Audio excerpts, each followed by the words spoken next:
என்னாச்சு?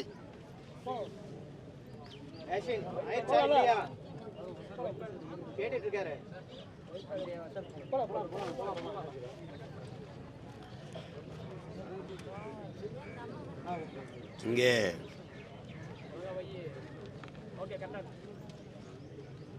நீங்கள் கவனிச்சிருப்பீங்க, இங்கே இருக்கிற மக்களை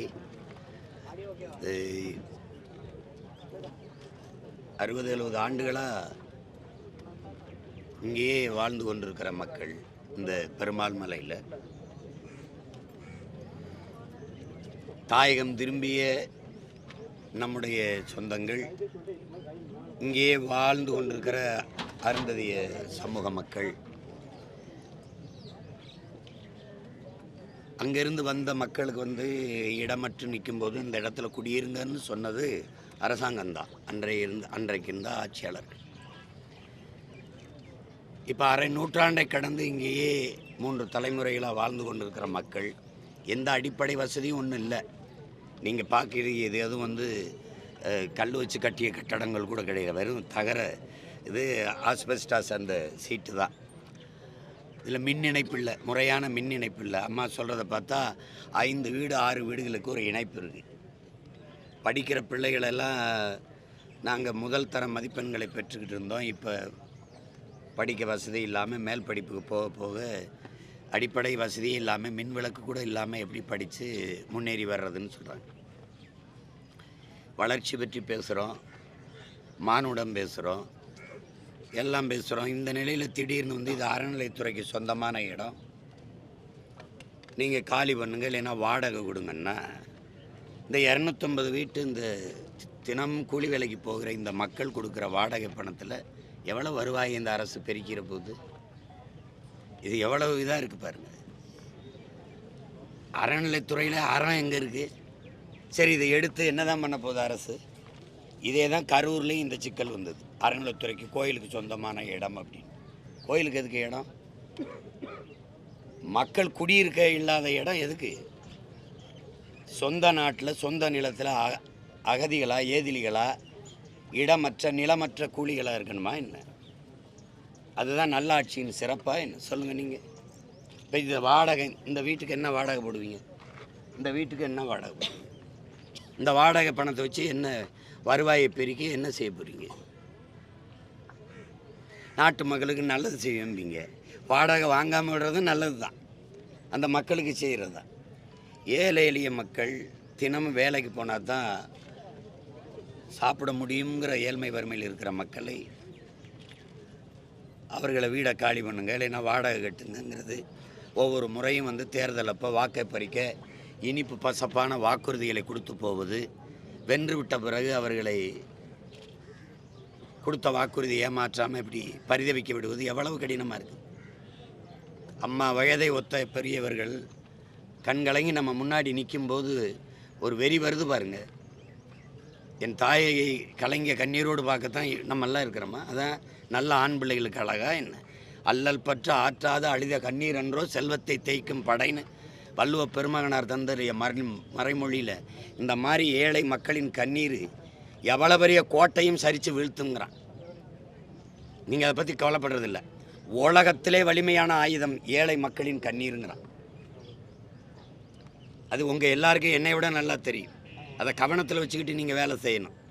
சரி, இந்த இடத்த எடுத்துடுறீங்க, என்ன பண்ணுவீங்கன்னு சொல்லுங்கள். என்ன பண்ணுவீங்கன்னு சொல்லுங்கள். இது கொடுமை. அதனால் அந்த மக்கள் வாழ்கிற இடத்திலே அவர்கள் வாழ்கிறதுக்கு வீட்டு மனை உரிமை பட்டா கொடுத்துறது நல்லது. அதுபோக அவர்களுக்கு மின் இணைப்பு கொடுங்க, மின் இணைப்பு கொடுங்க. ஆட்சிக்கு வந்த 3.5 ஆண்டுகளும் 3 முறை மின் கட்டணத்தை உயர்த்திருக்கிறீங்க. இந்த காலகட்டத்தில் இவ்வளோ வளர்ச்சி பற்றி பேசுகிறீங்க, விடுதலை பெற்று இவ்வளோ பெரிய இது 75 ஆண்டுகளுக்கு மேலே கடந்து போகும்போதும் ஒரு மின் இணைப்பு அத்தியாவசிய தேவையாக இருக்குது. மின்சாரம் அது இல்லாத ஒரு இன்னும் நம்ம மண்ணில் கிராமங்கள் இருக்குது, வாழ்விடம் இருக்குன்னா எவ்வளவு ஒரு கேவலம்னு பாருங்கள். பாதை இருக்க மாட்டேங்குது, கழிவறை இருக்க மாட்டேங்குது.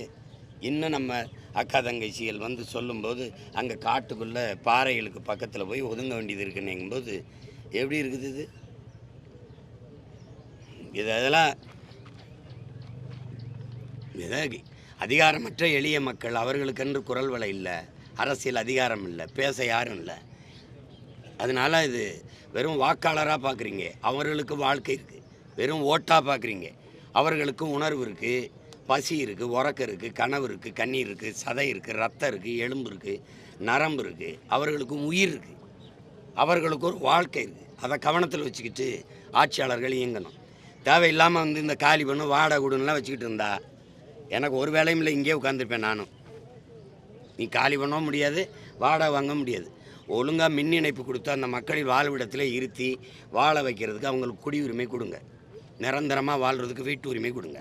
அதே மாதிரி தான் அங்கே பக்கத்தில் அருந்திதிய மக்கள் வாழ்கிற அந்த குடியிருப்பு, அதுக்கு பேர் என்ன, அந்த பேர் மாயபுரத்துலையும் இதே சிக்கல் தான். பன்னெடுங்காலமாக வாழ்கிற அந்த மக்களை, அடித்தட்டு மக்களை, உழைக்கும் மக்களை அப்புறப்படுத்திட்டு சரி இந்த இடத்த எடுத்து என்ன பண்ண போகிறீங்க சார்? என்ன இடம் அது? அது அன்னை தெரசா நகர், இது ஒரு பஞ்சாயத்து. அப்புறம் இந்த மாயவரம், அது ஒரு பஞ்சாயத்து. எல்லா இடத்துலையும் ஊருக்கு தலைநகர் சென்னையிலே இதே சிக்கல் தினம் நான் எதிர்கொள்கிறேன். ஆக்கிரமிப்புன்னு சொல்கிறதுக்கு உங்களுக்கு அசிங்கமாக படலையா? குடியிருக்க சொன்னது நீங்கள். இதே தான் கரூரில் இந்த இடம் கோயிலுக்கு சொந்தமான இடம் தான், வீடு கட்டி குடியிருங்கன்னு சொன்னது அரசு தான், அன்றைய ஆட்சியாளர்கள். திடீர்னு இன்றைக்கி வந்து உங்களுக்கு ஆக்கிரமிப்பாப்படுது. இயற்கையின் அரும்பெரும் கொடை ஏரி குளங்களை ஆக்கிரமித்து குப்பையை கொட்டி மூணு அரசாங்கம் மக்கள் குடியிருக்கும் போது ஆக்கிரமிப்புன்னு சொல்கிறது எப்படி? இதெல்லாம் கொடுமை. இந்த மாதிரியான வேலைகளை முதல்ல கைவிடணும். எளிய மக்கள் அவர்களால் எதுவும் செய்ய முடியாது அப்படின்னு நினச்சிக்கிட்டு நீங்கள் அவர்களை வந்து இப்படி பரித வைக்க விடுறது. தினந்தோறும் பாருங்கள், இப்போ வேலைக்கு போகாமல் கவலையும் கண்ணீருமா உட்காந்துருக்கிறத பாருங்கள். நான் வந்து ஒரு வாரமாக என்கிட்ட முறையிட்டு நான் வந்து சரி இருங்க நான் வந்து என்னன்னு கேட்குறேன்னு வந்து நிற்கிறேன். நீங்களே அவங்க பேசுனதெல்லாம் பார்த்துருப்பீங்க. இது யாருக்கிட்ட பதில் இருக்குது? என்கிட்ட தான் இருக்கா இல்லை உங்ககிட்ட தான் இருக்கா? இது ஒரு அன்பான கோரிக்கையாக எடுத்த அரசு இதுக்கு இந்த மக்களுக்கு அதுக்கு அவர்கள் நிம்மதியாக வாழ்கிறதுக்கு ஆவணம் செய்து கொடுக்கணும். அதுதான் என்னுடைய கோரிக்கை. தேவையிட்டா இல்லாது அவங்க மேலே இல்லை, எங்கள் மேலே போராட்டங்களை திணிக்காதீங்க. ஏன்னா அவங்களுக்கு என்ன, இப்போ நாங்கள் தான் வந்து நிற்கணும், ஒரு வழி கிடையாது. என்னை ஒரு பெத்த பிள்ளையாக நினச்சி தான் இந்த கோரிக்கை என்கிட்ட வைக்கிறாங்க. வேறு வழி இல்லை. எனக்கு ஓட்டை விட எனக்கு என் நாடு தான் எனக்கு முக்கியம். எனக்கு வாக்கை விட என் மக்களின் வாழ்க்கை தான் முக்கியம். அதனால் அதில் எந்த அளவுக்கும் போவேன் நான். அதை கவனத்தில் வச்சுக்கிட்டு இதை தேவையில்லாத என் மக்களை தொந்தரவு பண்ணுறதை கைவிடுங்க. இந்த மின் இணைப்பு ஒன்றும் இல்லை, நாங்களே காசு வசூலித்து கூட நான் 2 இதை ஊண்டி நாங்கள் மின் இணைப்பு எடுத்து கொடுத்துடலாம். உரிமையை, வீட்டு உரிமையை நான் எங்கே கொடுக்குறது? இதை கவலையோடும் கண்ணீரோடும் கதறிக்கொண்டிருக்கிற என் மக்களின் குரலாக நான் இந்த ஊடகத்தின் வாயிலாக அரசுக்கு என்னுடைய கோரிக்கையை வைக்கிறேன். அதை நிறைவேற்றி கொடுப்பார்கள் என்று நான் நம்புகிறேன். வேறு அவ்வளோதான். இதை கொண்டு போய் சேருங்க.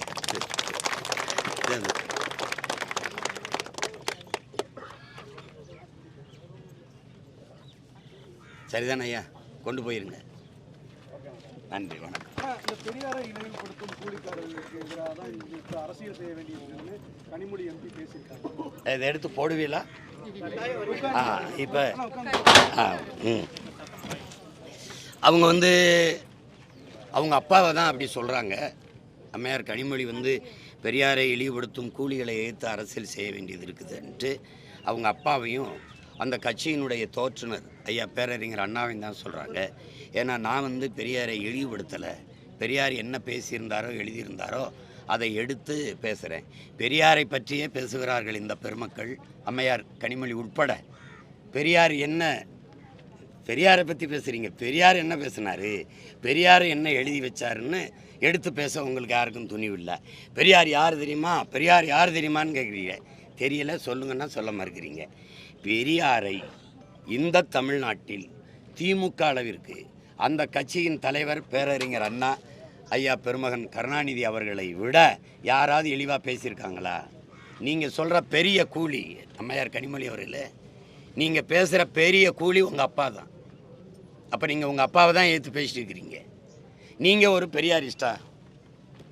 நீங்கள் அம்மையார் சார்பாக கேள்வி எழுப்பினவர் நீங்கள். உங்களையே நான் கனிமொழியாகவே நினச்சி கேள்வி கேட்குறேன். நீங்கள் ஒரு பெரியாரிஸ்டா? எந்த இடத்துல கடவுள் மறுப்பில்லையா? உங்கள் மருமகன் உதயநிதி நெத்தியில் திருநீர் பூசணிலாம் இல்லையா? நீங்கள் ஒரு கடவுள் மறுப்பாளர் அப்படியா? அதை ஏற்கனமா? சமூக நீதி, பெண்ணிய உரிமை, உங்கள் கட்சி பெண்கள் கொடுத்த முன்னுரிமையை பேச முடியுமா? நீங்கள் பெரியாருடைய சாதி மறிப்பு, தீண்டாமை ஒழிப்பு, இதுக்கெல்லாம் நீங்கள் பெரியார் எங்கே சாதி ஒழிப்பு நிலைநிறுத்திருக்கார்? இத்தனை தொகுதிகள் தமிழ்நாட்டில் இருக்கும்போது தூத்துக்குடியில் போய் நீங்கள் போட்டிட்டதுக்கு காரணம் சொல்ல முடியுமா?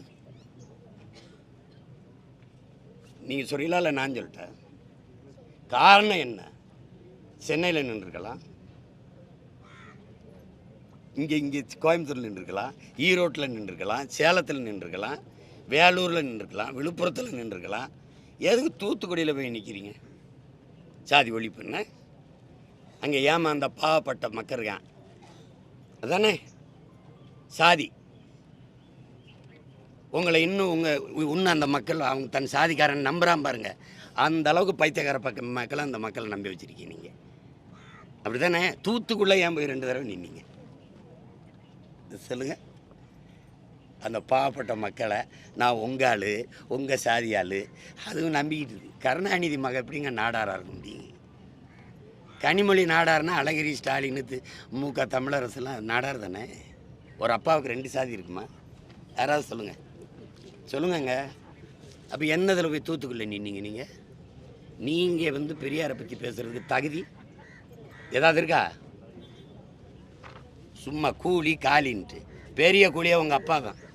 சென்னைக்கு படிக்க வர பெண்களுக்கு பாதுகாப்பு இல்லைன்னு ஆளுநர் அந்த பெண்ணிய உரிமையை நிலைநாட்டின பெரியாரிய பெருமக்கள்கிட்ட கேளுங்க. அண்ணா பல்கலைக்கழகத்தில் படிக்க போன பல்கலைக்கழக வளாகத்துக்குள்ளே ஒரு பிள்ளைக்கு பாதுகாப்பு இல்லை.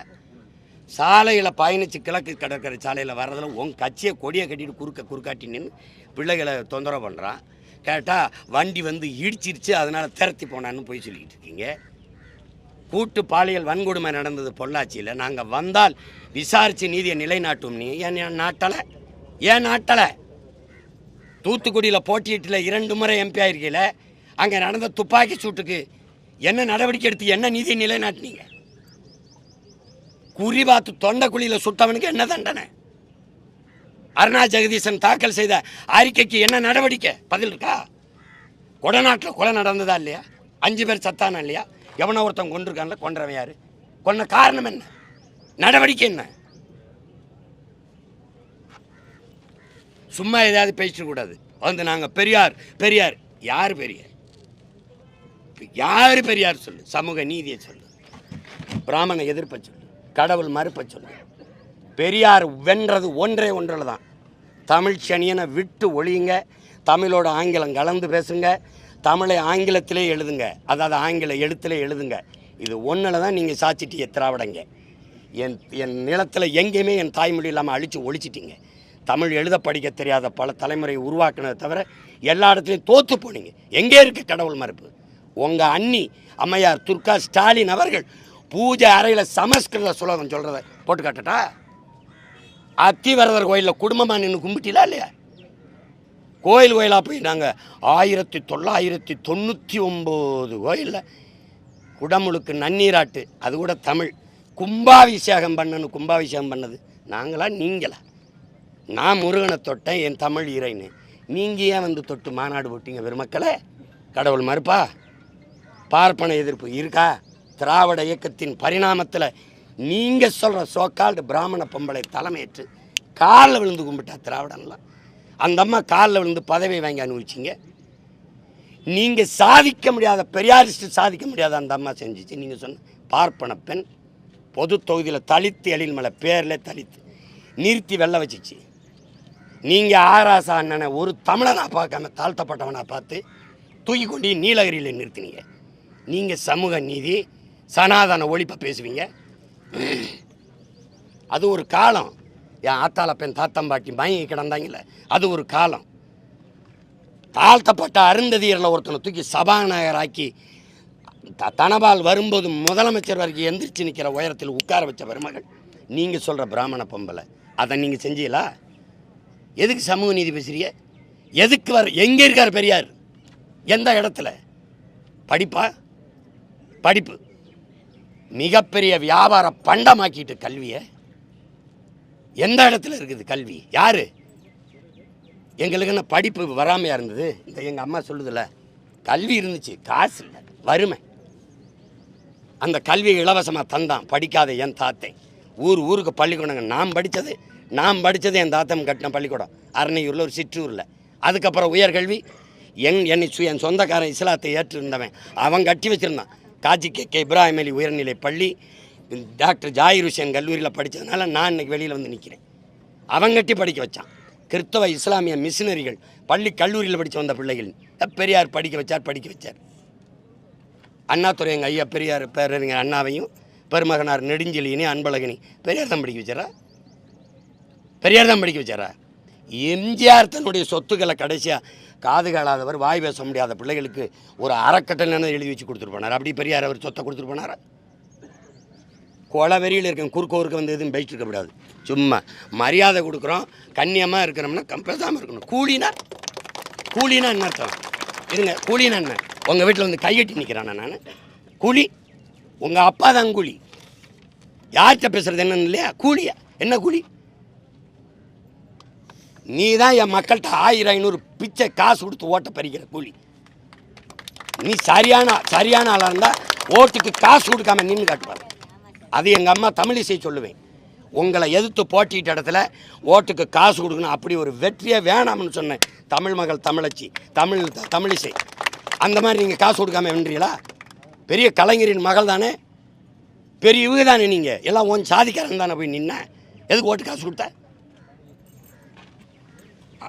ஒழுங்காக பேசிட்டு ஒழுங்காக மரியாதை காப்பாற்றிட்டு போயிடணும். ஏதாவது பேசுனா வெறியாயிருவேன். அண்மையில் விடுதலை சிறுத்தைகள் கட்சிக்கு வந்து விலகின ஆதவர்ஜுனா தாவேக்கலை ஒரு தகவல். அது அவர் விருப்பம். அவர் போய் எங்கேயோ வேலை செய்கிறார். அது